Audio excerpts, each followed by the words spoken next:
Olá pessoal, tudo bem? Professor René falando e hoje nós estaremos apresentando esta aula acerca da América Inglesa, ok? A colonização dos ingleses na América. Vamos lá.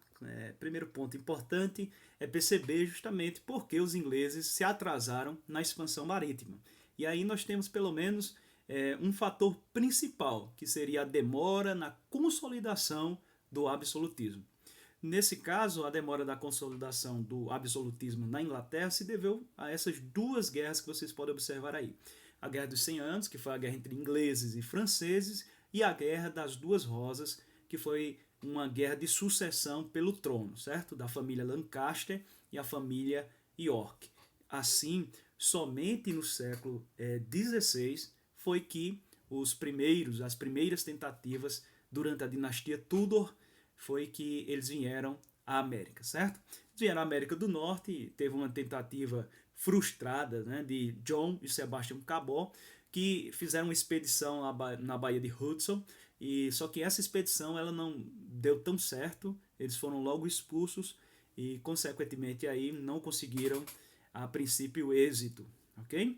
É importante pensar também que Elizabeth I, que era da dinastia Tudor, tinha uma grande rivalidade com relação à Espanha, principalmente porque ela não aceitava o Tratado de Tordesilhas de 1494, aquele tratado que separava justamente para Portugal e Espanha as terras assim recém-descobertas. Nesse sentido, havia também muitos saques e contrabando dos espanhóis, de vários piratas que ali eles estavam passando pelo Oceano Atlântico, e por causa disso grandes rivalidades surgiram, certo?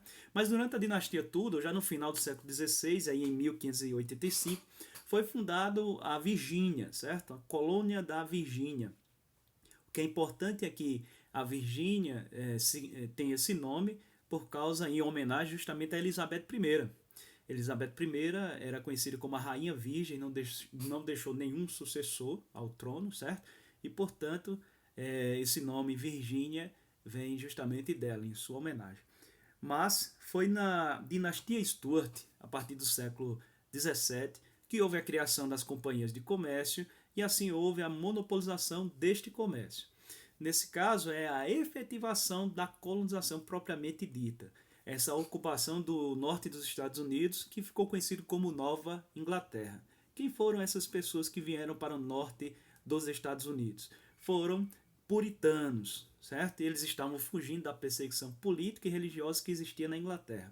Lembre-se muito bem que na Inglaterra existia uma igreja oficial, a igreja anglicana, e os puritanos, que eram uma vertente também protestante, ok? Só que discordavam de muitos dos dogmas anglicanos. Nesse caso, eles passaram a ser perseguidos e vieram à América como uma oportunidade de praticar a sua própria religião, certo? Uma liberdade religiosa. Tolerância religiosa havia na Nova Inglaterra. Então fundaram colônias em 1629.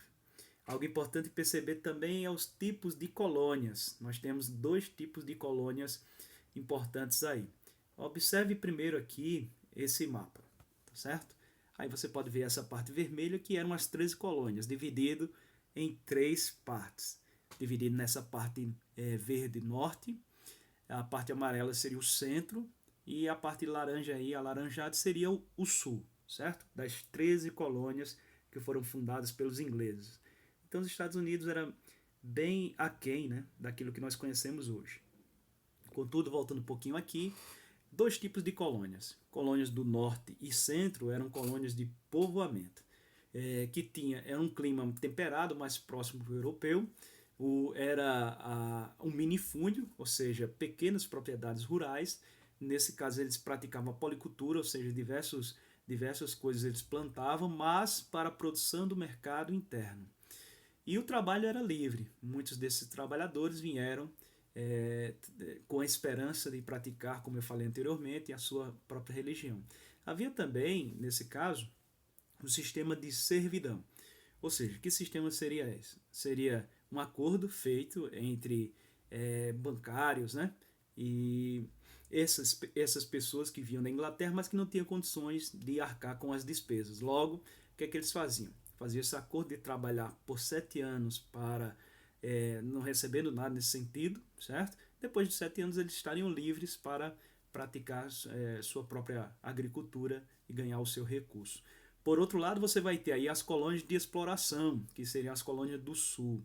O clima mais tropical, o subtropical, latifúndio, ou seja, grandes propriedades rurais, monocultura do algodão, escravismo, escravos que vinham no tráfico negreiro da África para a América do Norte. E aqui eu deixo uma dica, um filme muito importante que pode tratar desse assunto aí, só que numa época bem posterior, já no século, entre o século XVIII e XIX, é Amistade, certo? Mas trabalha um pouco desse período aí, dessa forma de escravidão vinda para a América do Norte. E a produção, diferente das colônias do Norte e Centro, era para o mercado externo. Isso é o sistema que nós chamamos de plantation, latifúndio, monocultura e escravismo. Então isso é o que nós chamamos de plantation.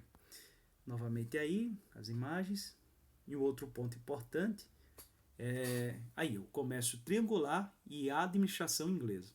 O comércio triangular, primeiro aí a partir da imagem, nós podemos observar que se chama assim por causa que existiam 3 continentes envolvidos: a América, a Europa e a África, ok? Então havia um sistema de trocas entre eles.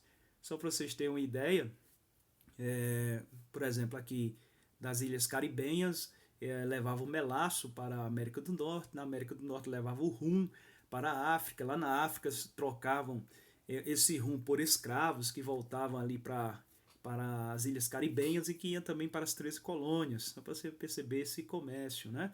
Enquanto que a Inglaterra enviava produtos manufaturados, por exemplo, você vai ter aí, por exemplo, a América do Norte enviando peixe, cereais, madeira serrada para a Europa. Esse é o chamado comércio triangular. Algo importante também de pensar é acerca da administração inglesa na América. Ela tem autogoverno, ou seja, a Nova Inglaterra ela tem liberdade política, diferente, por exemplo, da América portuguesa e espanhola, onde você vai ter uma influência profunda das duas coroas. Na América inglesa existia uma autonomia, certo? Então, uma autonomia política local. E outra questão super importante seria a tolerância religiosa, coisa que não havia na Inglaterra anglicana, certo? Então, essas foram as dicas aí desse período da colonização inglesa na América, beleza? Um abraço para vocês e que vocês possam ter bons estudos.